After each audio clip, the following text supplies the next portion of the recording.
Alexander Graham Bell, born March কিং 1847, Edinburgh, Scotland, died আগস্টের 2, 1922, Beinn ব্রগ, Cape Breton Island, Nova Scotia, Canada, Scottish, born American inventor, scientist, and teacher of the deaf whose foremost accomplishments were the invention of the telephone, 1876, and the refinement of the phonograph, 1886. Alexander Graham was not married until he was 11, was born to Alexander Melville Bell and Elijah Grace Simons. His mother was almost deaf, and his father taught elocution to the deaf, influencing Alexander's later career choice as teacher of the deaf. At age 11 he entered the Royal High School at Edinburgh, but he did not enjoy the compulsory curriculum, and he left school at age 15 without graduating. In 1865 the family moved to London. One of Bell's students was Mabel Hubbard, daughter of Gardiner Green Hubbard, founder of the Clark School. Mabel had become deaf at age 5 as a result of a near-fatal bout of scarlet fever.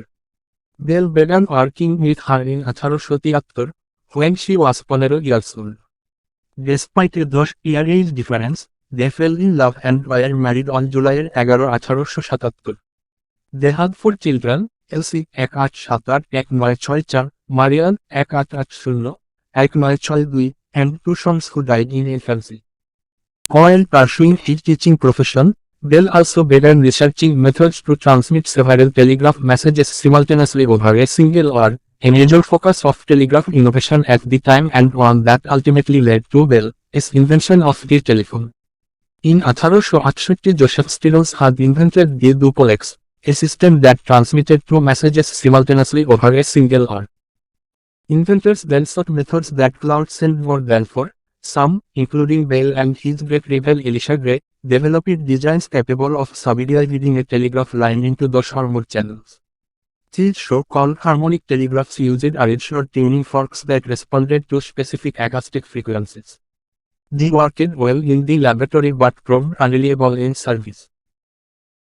A group of investors led by Gardiner Hubbard wanted to establish a federally chartered telegraph company to compete with Western Union by contracting with the post office to send low-cost telegrams. Hubbard showed great promise in the harmonic telegraph and backed Bell's experiments. Bell, however, was more interested in transmitting the human voice. Finally, he and Hubbard worked out an agreement that Bell allowed devote most of his time to the harmonic telegraph but allowed continue developing his telephone concept. Gardiner Hubbard organized a group that established the Bell Telephone Company in July 1877 to commercialize Bell's telephone.